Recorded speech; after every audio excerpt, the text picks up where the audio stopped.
Good afternoon, and thank you for joining today's webinar. My name is Jennifer Cooley, and I am the Education and Outreach Manager for the State Historical Museum of Iowa. The Iowa History 101 webinars, presented on the second and fourth Thursdays of each month, explore Iowa's history from pre-statehood to current day. You can learn more about this series and all of our programs on our website at history.iowa.gov. Please remember to sign up for each webinar you would like to attend, and don't worry if you can't watch live. All presentations will be recorded. Today, we will learn about the ways in which women in farming communities throughout the Midwest used print media and radio to encourage and support one another as World War II impacted their roles both on and off of the farm. A few housekeeping points before I introduce our speaker. Everyone came into this webinar on mute with cameras off. Closed captions are available by clicking the closed caption button on your screen. The webinar is being recorded and will be placed on the Iowa Culture page of YouTube in a few days. I have disabled the chat function, but if you have any questions, please type them into the Q&A feature throughout the webinar. My colleague Matt Beyer is watching that feature and will prepare a list of questions for the speaker at the end of the presentation. But please note, we may not be able to get to all of the questions. I'm pleased to introduce our presenter, Emily Easton. Emily is an attorney in South Dakota, and she is currently working on her master's in history from the University of South Dakota. Her thesis focuses on the lives and work of rural agricultural Midwestern women during World War II. And now I'm very happy to turn it over to Emily to begin the webinar. Thank you so much. And I just want to thank all of you who are listening. I really appreciate that you guys have taken time out of your busy schedules. When you think of women during World War II and the work that they did, what image first comes to mind? I wouldn't be surprised if one of these two images were the first thing that you thought of. Rosie the Riveter.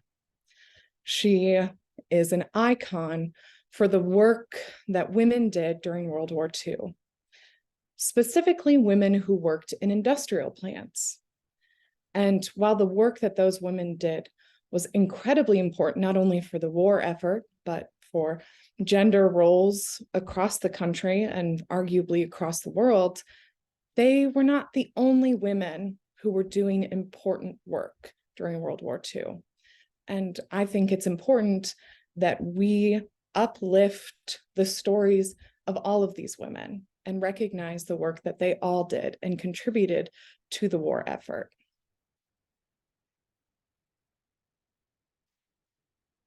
World War II brought about significant changes to the lives and work of American women.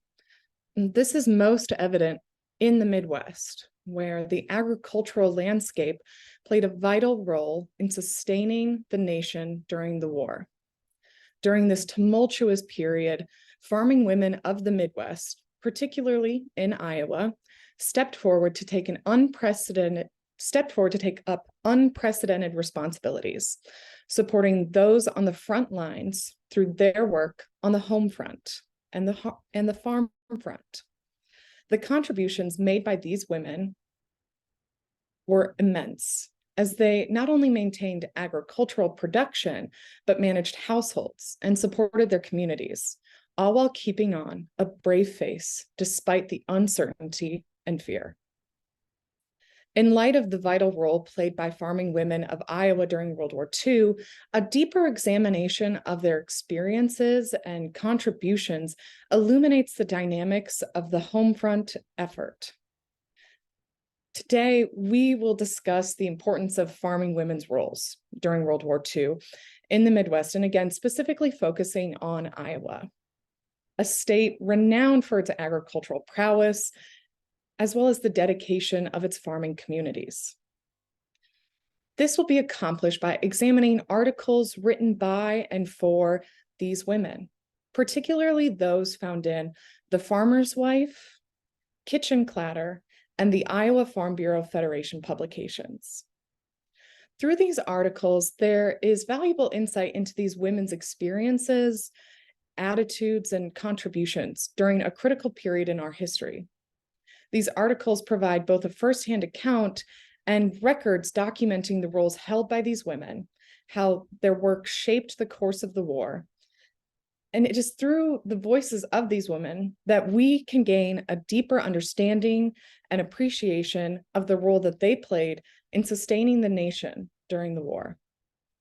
Through a comparison of national, regional, and state-specific articles, we can gain insight into how the unique farming communities shape the experiences of these women. The predominantly rural communities in Iowa adapted to wartime demands, and it is essential to consider the regional context when examining their roles and contributions. Publications like The Farmer's Wife, Kitchen Clatter, and the Iowa Farm Bureau Federation serve to empower their readers and provide support through a sense of community. These articles often provided practical advice, inspirational stories, and a space for camaraderie. World War II marked a transformative period for gender roles, and studying these articles enables us to observe the evolution of women's roles during the war. The narratives provide insight into shifting gender dynamics and offer a glimpse into the seeds of change for gender equality. Examining these articles also offer an intimate understanding of the contributions and experiences of these women on the home front. These articles provide a voice, authenticating women's resilience, dedication, and power in shaping history.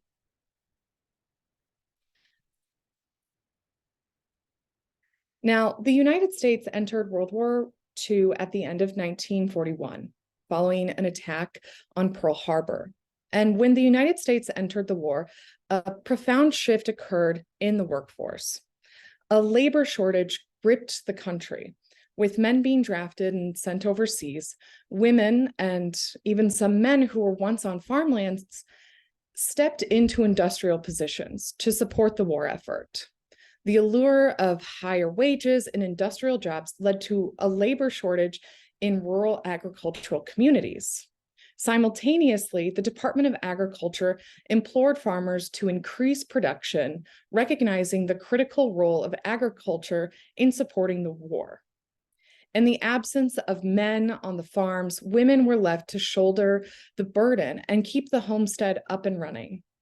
In a heartfelt letter to her dear friend, Private Ivan Johnson, Mabel Opal Miller observed the resilience of rural Illinois farms, where women courageously undertook tasks once performed by men. Miller expressed pride in witnessing women pick up where the men left off and continuing to tend to their responsibilities.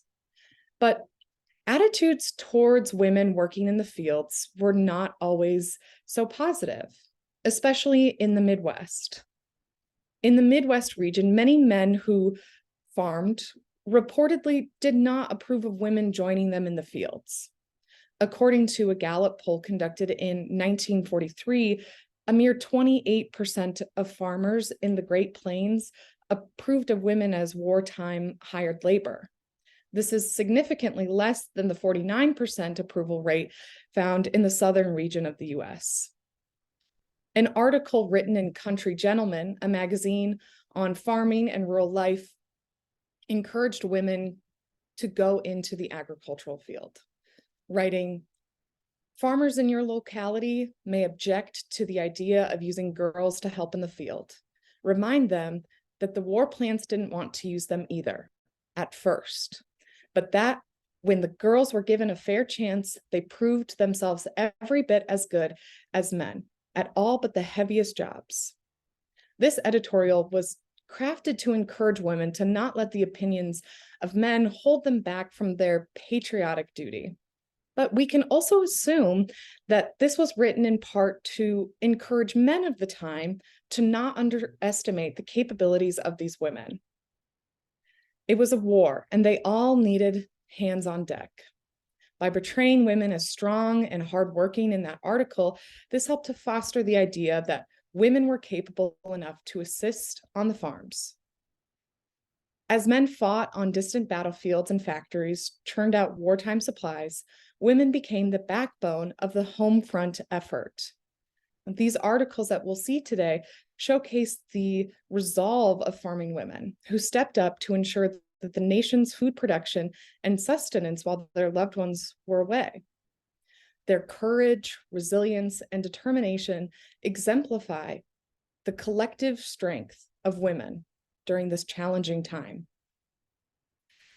The work done by agriculture and farming women in Iowa during World War II exemplifies their commitment to the nation and their resilience in the face of adversity.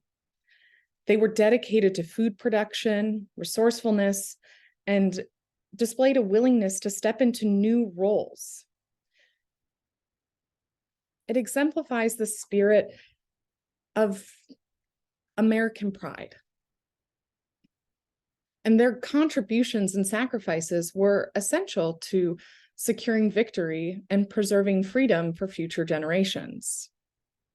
Farming women took on additional responsibilities while holding down the home front. They had to balance their previous domestic duties like cooking, cleaning, and caregiving with the demands of farm work. They worked both as farm laborers and homemakers.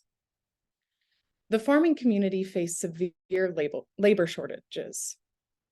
In response, women took on traditionally male-dominated roles. They operated farm machinery, repaired equipment, and undertook more physically demanding tasks. Their adaptability and determination bridged the labor gaps on farms and the agricultural sector. By taking on traditionally male roles in agriculture, they did face challenges. They faced skepticism and resistance from in their own communities, and not just from the men, but from the women as well. However, their determination and competence in carrying out these roles effectively challenged gender norms and paved the way for greater recognition of women's capabilities in farming communities. Prior to the war, when women worked on the farms, they were more seen as helping their husbands out. But during the war, they were treated closer to equals, as people recognized how essential their work truly was. Farming women stepped up in response to higher production demands, food shortages, and rationings. They plowed fields, planted and harvested crops, and cared for livestock. Production of essential crops like wheat, corn, and soybeans fed the military and civilian populations. These women also actively participated in the Victory Garden movement. Victory gardens were planted in backyards and community spaces, producing fresh vegetables and fruits to supplement the rationed food supplies. During the war, nearly 1/3 of the vegetables produced in the US came from Victory gardens. Farming women in Iowa became experts in preserving food through canning, drying, and pickling. They shared their knowledge and recipes with others, ensuring that food was efficiently used and nothing went to waste.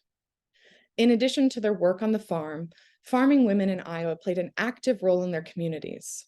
They organized support groups, hosted gatherings, and engaged in volunteer activities. They provided emotional support to the families whose loved ones were serving overseas and contributed to local organizations that aided the war effort. They also organized fundraisers and bond drives to support war-related causes. These women worked diligently, sorry, that's a hard word today, diligently to raise money for the purchase of war bonds and other essential supplies needed on the home front and overseas. So today we are going to talk about the media that these women were consuming. And as I mentioned previously, that includes publications like The Farmer's Wife, Kitchen Clatter, and then the Iowa Farm Bureau Federation.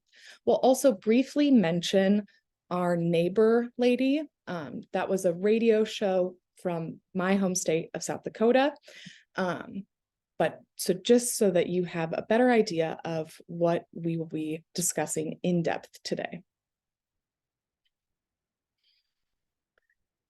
During World War II, the Farm Journal, which was the main magazine that encased the farmer's wife, emerged as a popular media source for farming women.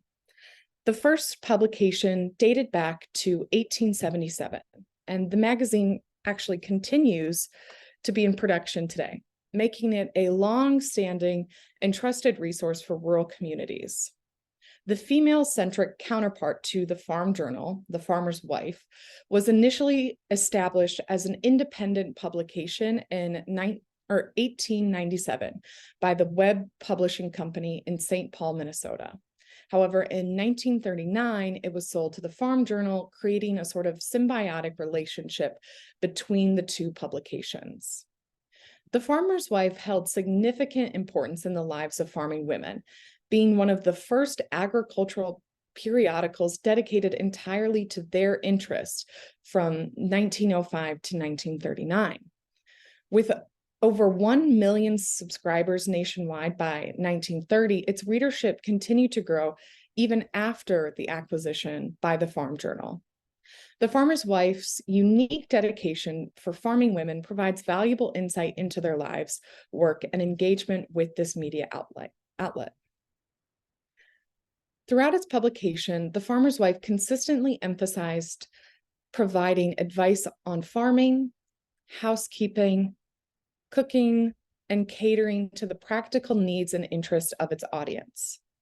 Even during the challenging times of World War II, this emphasis remained steadfast, allowing the Farm Journal to maintain a consistent and familiar messaging strategy aimed at specifically white rural farming women.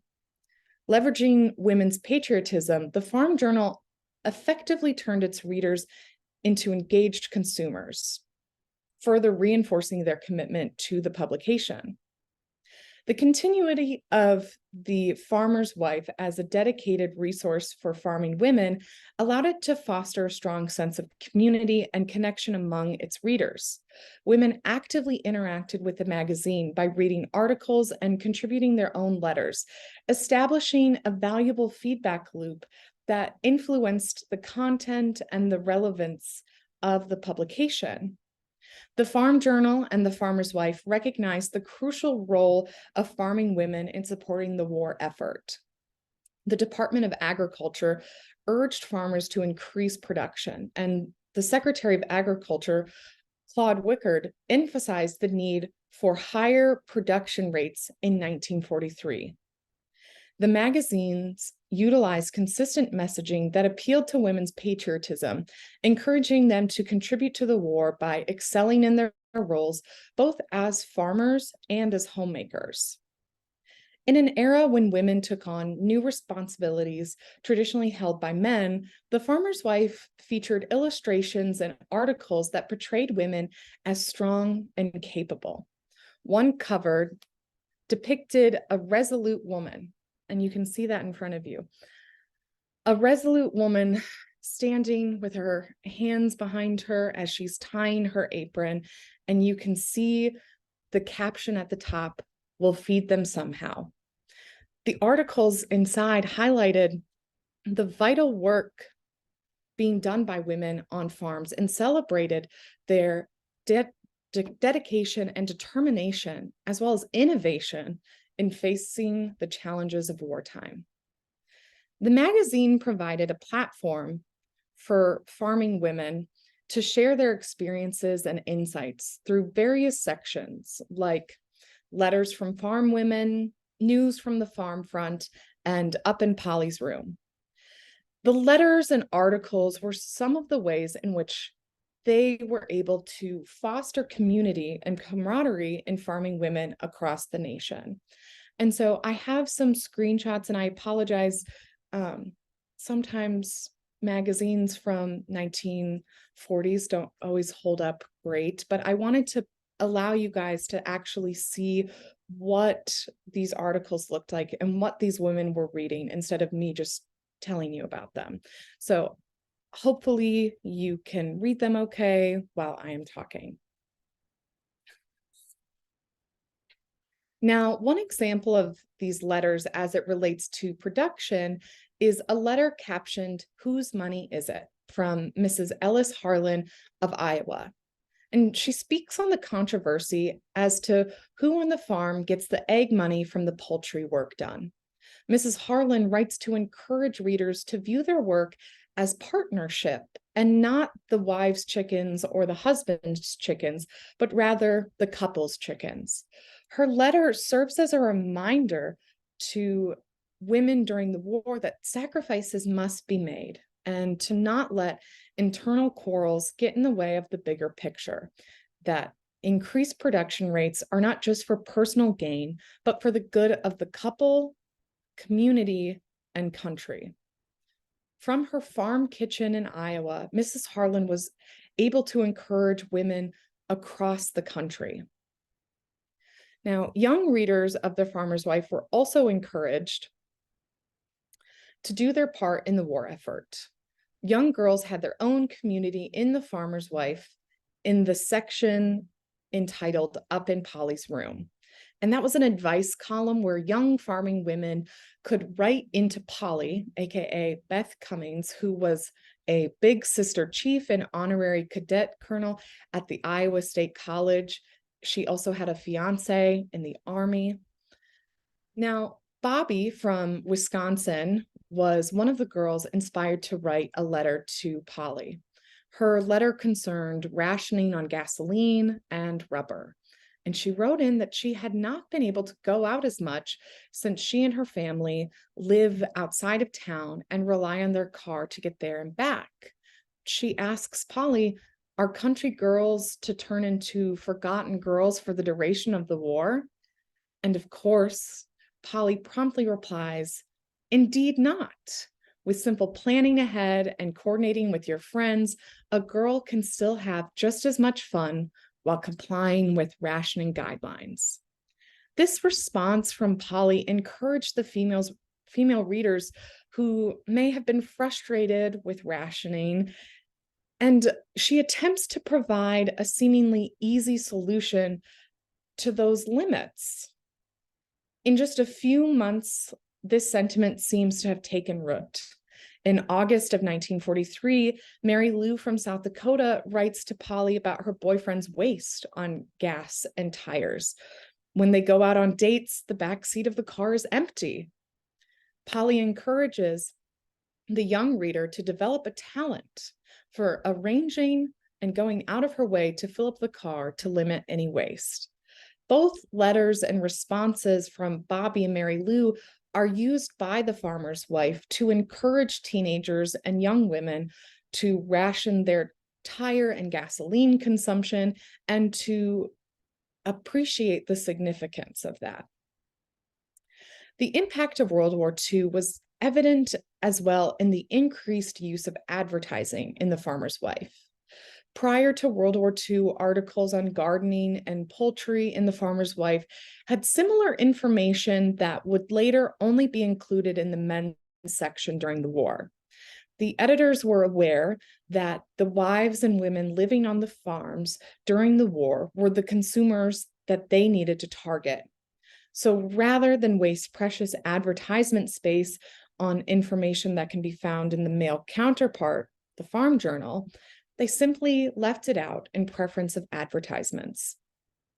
In just one edition of the magazine, there were roughly 60 advertisements for things like Victory Garden seeds, new chickens, and encouragements capitalizing on the need for increased food production. The journal editors placed only 5 of those advertisements in the men's section of the magazine, while the other 55 can be found in The Farmer's Wife. The editors strategically placed these advertisements, recognizing that the wartime propaganda and messaging about women's patriotic duty would boost their production and resignation with their readership.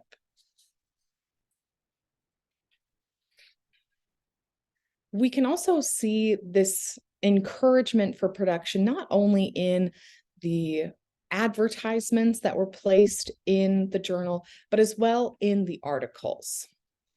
One example can be found in January of 1943, where an article encouraged women to push through the tough times and to use innovation and determination when it comes to feeding their families and their communities. Now, conveniently located next to this article is an advertisement for gold medal enriched flour titled "Leftover Turkey Can Be Exciting."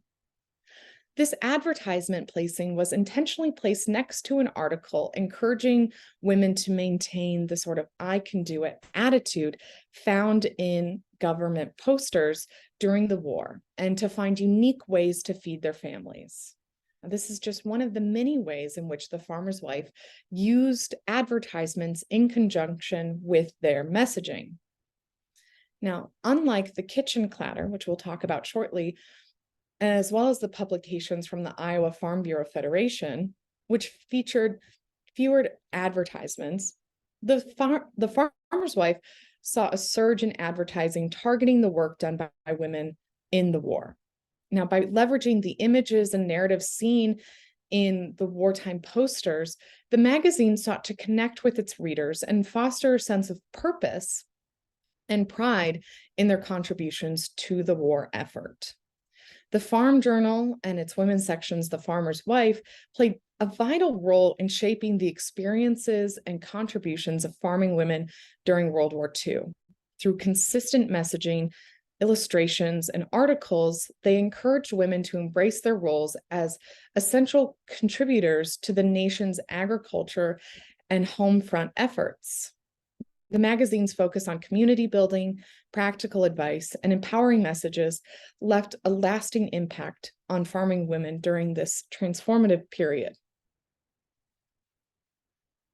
Next, we'll talk about the kitchen clatter.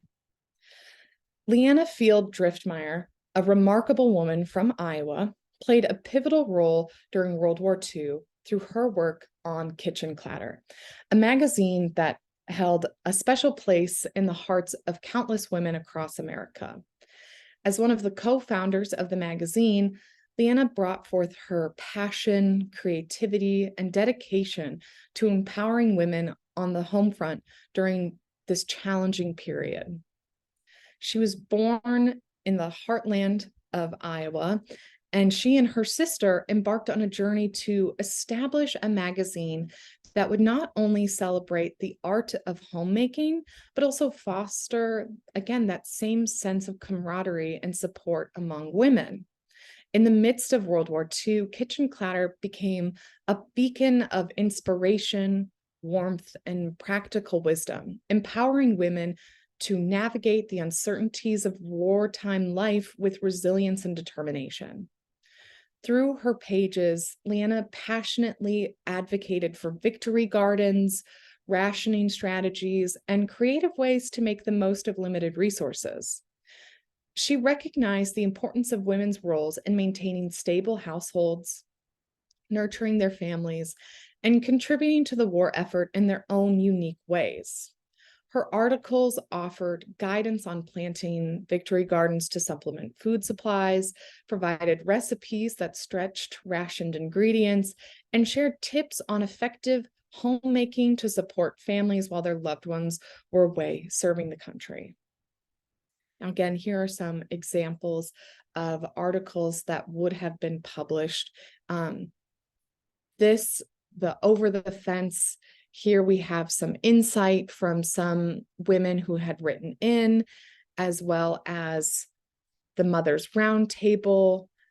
And then at the beginning of each magazine, readers would see a letter from Leanna, and she would update them on what they may have missed if they couldn't listen into her radio show. She updated them on her life and her own personal experiences, making it an intimate connection. When women were reading this magazine, they truly felt as if they were connecting with a friend.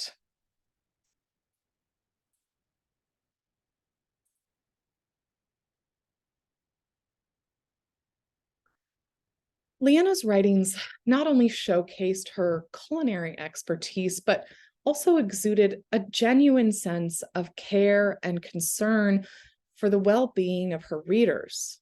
She understood the emotional toll the war took on families, and Kitchen Clatter served as a trusted friend and confidant, offering solace and support during these challenging times. The magazine held itself out as a resource for progressive homemakers, a place for an exchange of ideas, like one neighbor visiting with another, a friendly visit. They boasted that they provided recipes, menus, editorials, pictures, poems, and even a page dedicated to the Ladies' Aid help. Throughout the war, the magazine acknowledged that the women of the Midwest were essential participants in agriculture production, in addition to being homemakers. It showcased their expertise in managing farm operations, caring for livestock, and maintaining essential food supplies. Kitchen Clatter provided practical advice to farming women on increasing productivity, conserving resources, budgeting their income, and navigating the challenges of wartime production. Additionally, the magazine provided a platform for women to share their own experiences and offer support to one another. Letters from farming women across the Midwest were published, allowing readers to connect and find solidarity in their shared experiences. Kitchen Clatter's focus on community building and empowerment became especially meaningful during the challenges of war. Kitchen Clatter took pride in offering guidance from respected homemakers and experts. In an article titled Home Canning, the editors featured an interview with Frances Hetler, an extension nutritionist at Iowa State College. During the war, equipment was in short supply due to reduced production of non-essential items. In response, Ms. Hetler provided invaluable advice on proper food canning, especially for those unable to afford steam pressure cookers. Her article advocated for a patriotic solution. Women were encouraged to collaborate with their neighbors and share equipment. The article concluded by announcing upcoming demonstrations on how to use both the hot water bath as well as pressure cooker methods. And these were scheduled throughout the state of Iowa all throughout the month of May when this article came out. And so they not only taught women how to do it in the article, but then gave them resources on where to go so that they could learn firsthand. The editors of Kitchen Clatter actively sourced recipe ideas from their readers, dedicating several pages in each issue to recipes tested in the Kitchen Clatter kitchen.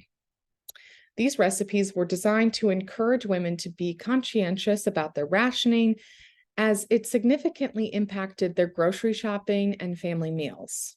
The act of mindful shopping and cooking was consistently presented as a patriotic duty, offering women a tangible way to support the war effort while managing their households. A marked contrast is evident between the ingredients featured in recipes published before the war and those during the war. Pre-war and post-war recipes commonly included greater amounts of meat, sugar, and dairy products. However, recipes during the war explicitly showcased substitutions for rationed foods. An illustrative instance is the sugarless victory cake recipe by Miss May Ziegler of Laurel, Iowa, which employs syrup in place of sugar, which would have been a more accessible ingredient during the wartime.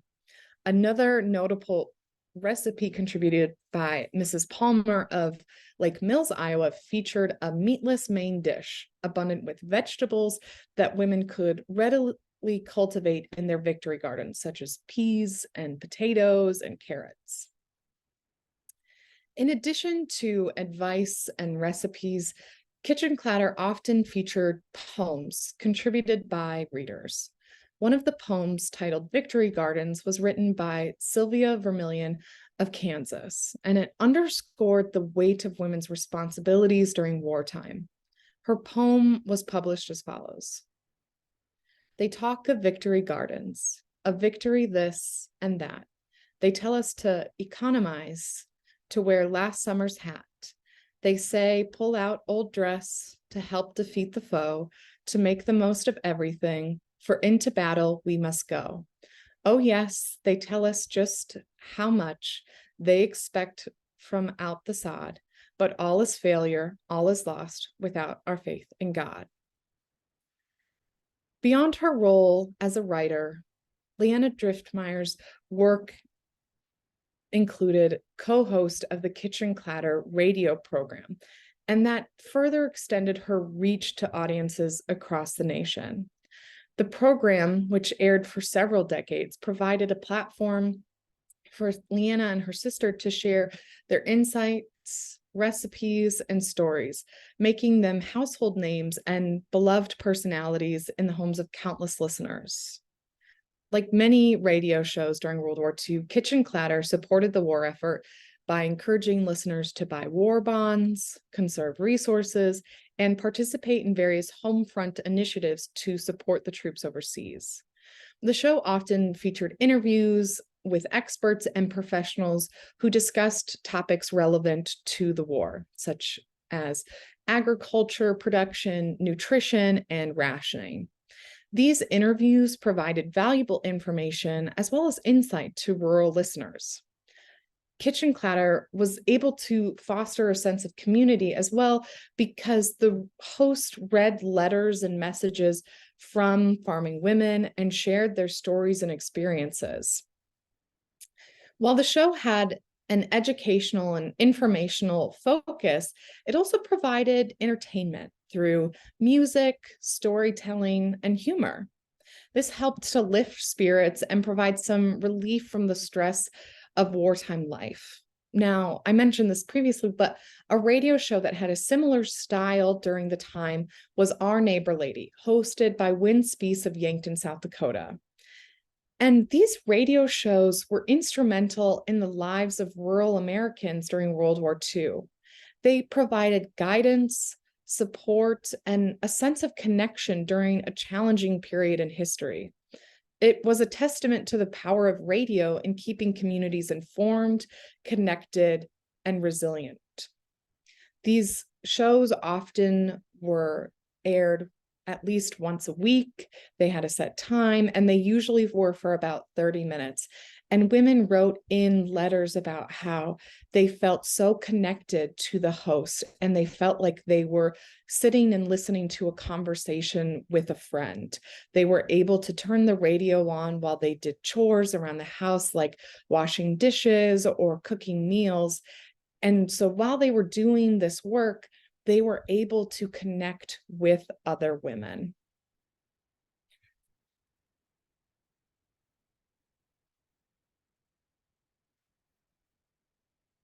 We'll just, here are some more examples of articles that could be found in the Kitchen Clatter, ways that they were able to encourage patriotism and community in these farming women. Leanna's contributions to Kitchen Clatter during World War II and beyond left an enduring legacy.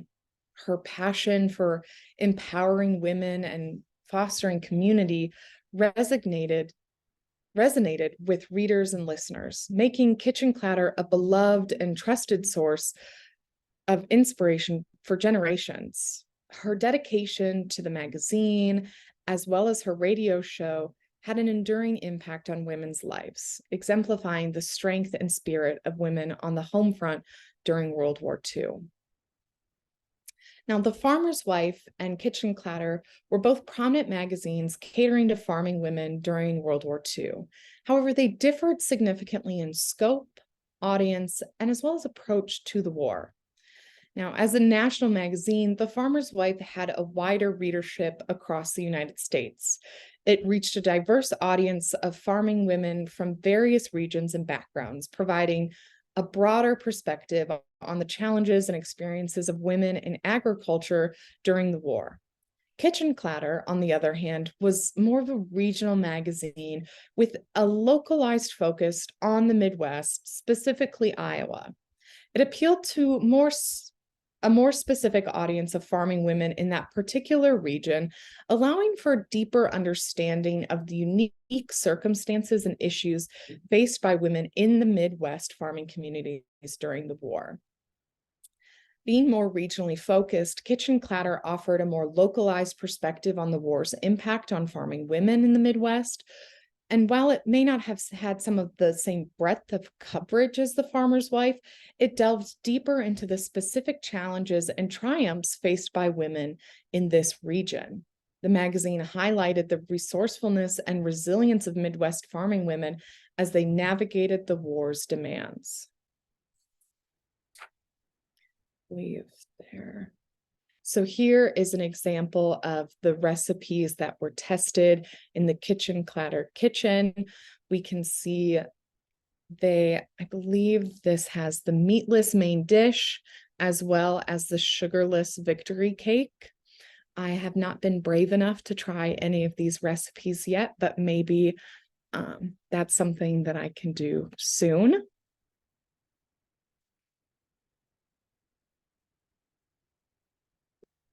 Next, we're going to talk about the Iowa Farm Bureau Federation.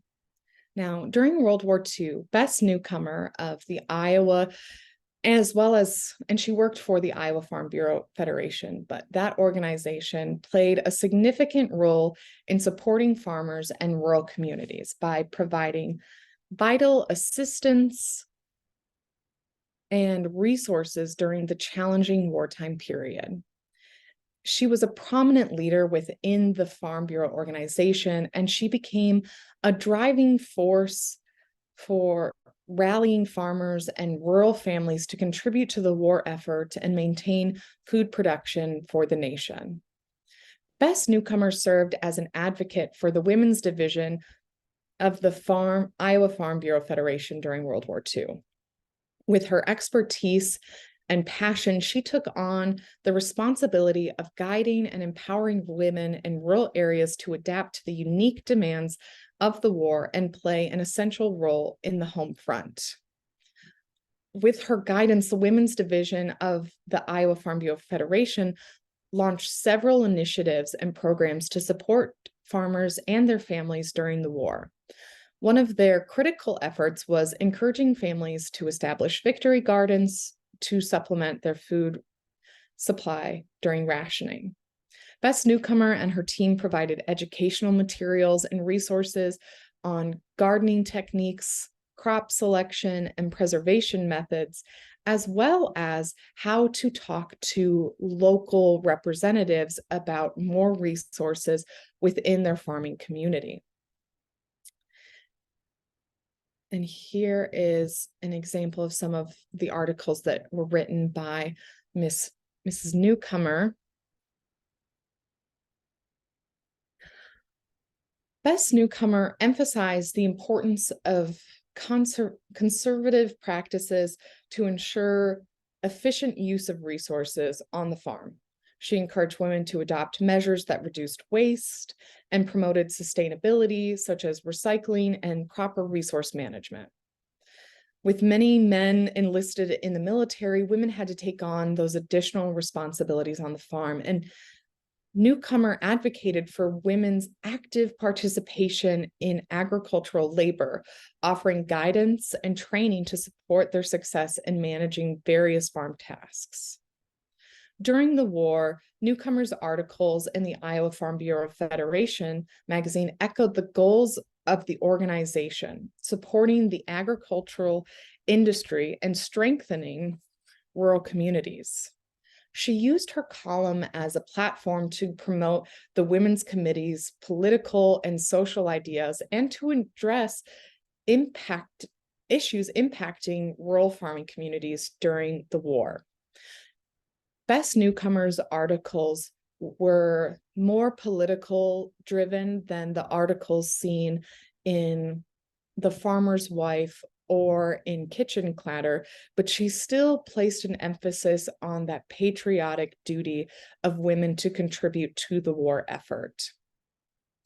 Through her writings, Bess challenged traditional gender norms, as she personally had actively managed the fieldwork and livestock on her family farm, in addition to maintaining her household, even prior to the war.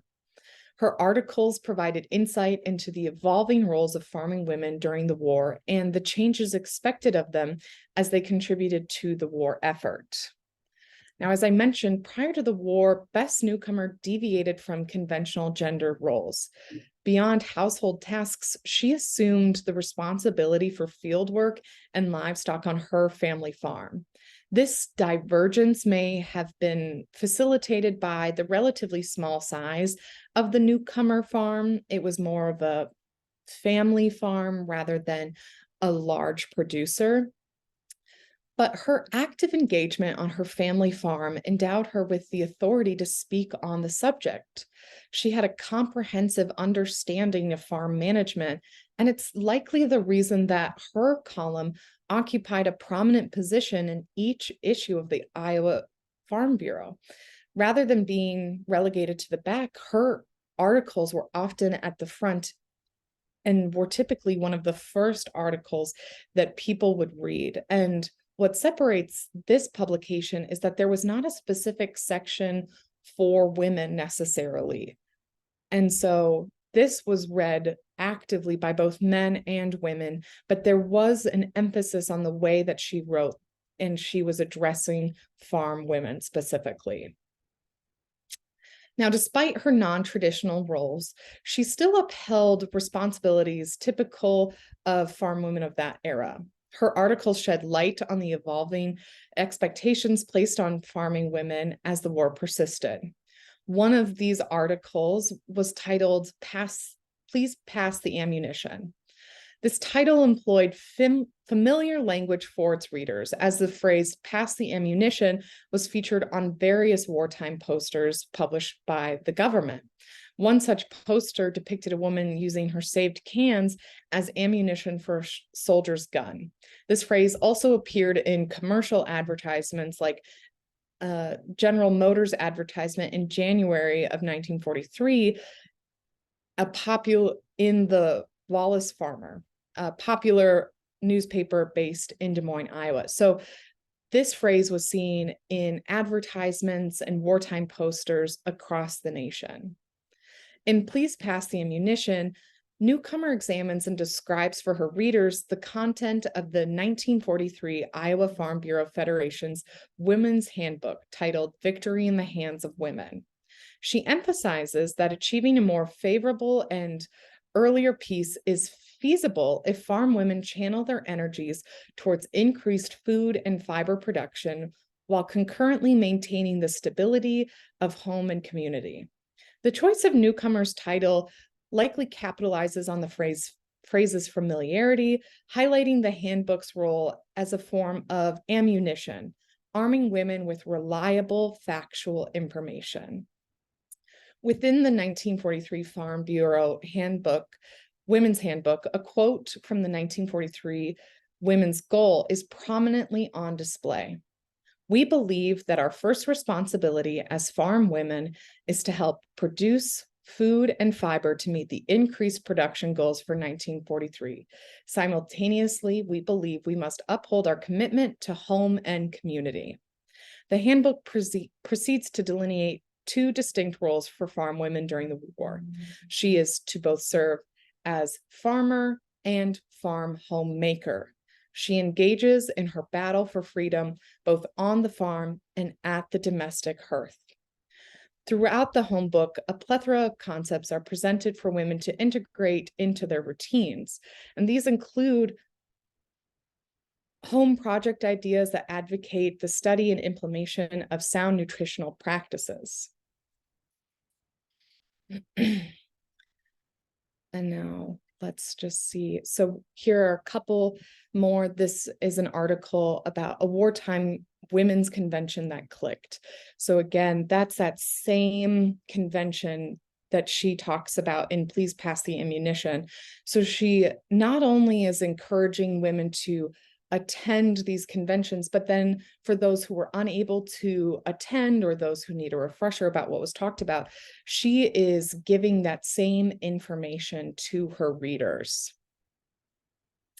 And while the Iowa Farm Bureau did not have as many letters written in, I like to think that the articles written by Bess Newcomer almost served as her own personal letters to the community, the agriculture community of Iowa during the wartime.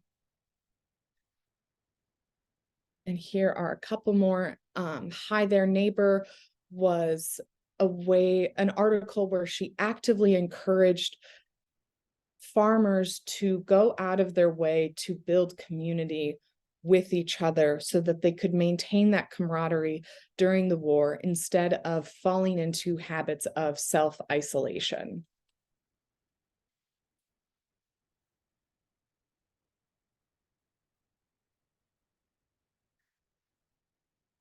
As the nation faced labor shortages and resource constraints, farming women in Iowa and the Midwest stepped into new roles and challenges with determination and competence.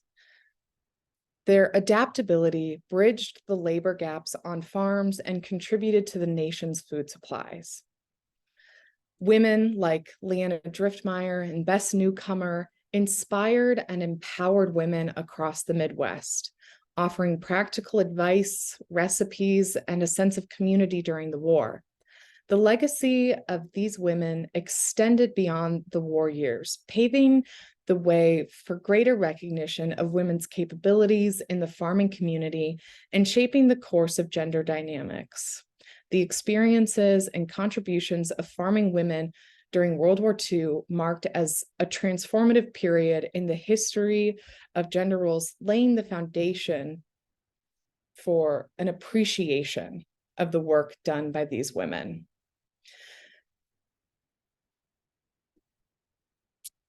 Thank you all. And that ends my side of things. Thank you, Emily. We have some time to answer some questions. If you do have a question, please submit it through the Q&A feature right here on Zoom. We have some time left, so we may not be able to get to all the questions, but let's dig in. And Emily, I think a great way to start our Q&A section is about yourself and how did you become interested in researching this topic? Yes, thank you. So I am from South Dakota, but I did not grow up on a farm, but my mom did, and her mom did. And one day I was talking with my grandma about her experiences, and she mentioned that she had diaries from her mom during the war that she had kept. And we sat and we poured through these diaries, and they talked about the experiences and the hardships and the pressure that they felt during the war. And by they, I mean her mother and father felt during the war to increase production. And that sort of sparked my interest, because even coming from a state like South Dakota, I had never really thought about the agricultural work that would have been done during the war. And I hadn't thought about the ways that women would have played a role in that. Continuing about research, I like talking about kind of how you dig in and you're doing your work. Did you have any favorite source or anything you found that like this is your favorite thing you found in your studies? So I thoroughly enjoyed reading the articles from Kitchen Clatter. I am a baker. I enjoy baking in my free time. That's one of the ways that I relax. And so I thoroughly was just fascinated by the recipes that they were sharing with one another and the cooking tips that they had. Some of the cooking tips that they have, I do use in my own cooking, but I really, really enjoyed reading those articles. The Kitchen Clatter articles definitely had a lighter air to them. And so they are really easy to just kind of sit down and get lost in them. So during the talk today, you discussed the difference between advertisements for men and women in these publications. But in your research, what were some of the common differences you found, and why do you think they're so different? I think that the reason advertisements were probably different was because of the roles that men and women played. So I found that there were more advertisements for men on things to do with machinery and vehicles. So tires, or where to take your machinery to have it fixed, or what is the newest and biggest machine that you can get on your farm that's going to help you. Those kinds of advertisements were placed in the men's section, whereas in the women's section, it was more of the homemaker advertisements, I'll call them. So the flower advertisements, or poultry, taking care of chicken, that was predominantly a women's role. And so there were many advertisements placed for women on how to go about taking care of the chickens on their farm and how to get more to increase production. And so I think a lot of the advertisements were differentiated by the different roles that each gender was expected to play during the war. Now, were the magazines and radio shows you addressed primarily run by women, or were women just providing the information and content? So based off of my research, it does appear that the women were the ones writing these articles. So they may have been given a platform by men. So like the Farm Journal was predominantly edited by men and written for men with this section for women. But most of the articles in The Farmer's Wife were written by women, while there were a few that were written by men. Most of the, if not all, letters that were written in by women. And then for like the Kitchen Clatter radio show, that was hosted and researched exclusively by women. I know Wynn Speece, who hosted Our Neighbor Lady, that was kind of through the WNAX, like radio, but she was responsible for researching her own topics, which makes sense because these women would know what was important to women during that time, whereas men might not have had that same appreciation. This will be our last question for today to keep us on schedule. But let's talk about the future after this. Do you know what happened to the magazines and the radio shows you mentioned after the war was over? Yes, so like I said, the Farm Journal is still in production today, although I do believe that the women's section has since been dissolved. I haven't read as many of their more recent articles, but I think it has become less about that community building and more about practical farming tips for both men and women. I can't remember when, but I know that the Kitchen Clatter did eventually also dissolve. I think largely because it was spearheaded by Leanna and her sister. And so after they became elderly and when they passed, those things sort of just fell to the wayside. And then the Iowa Farm Bureau Federation has, I believe, changed its name slightly, but they also still have articles in production, but like the Farm Journal, have taken to a more practical side rather than an advice and community side. Great. And with that answer, we'll bring this webinar to a close. Thank you to everyone for joining us today. And I'd like to extend one last thank you to presenter Emily. We hope everyone will sign up for the Iowa History 101 webinars that take place on the 2nd and 4th Thursdays throughout the year. There are many great stories to tell in the upcoming months. Check them out. There are some great things coming up.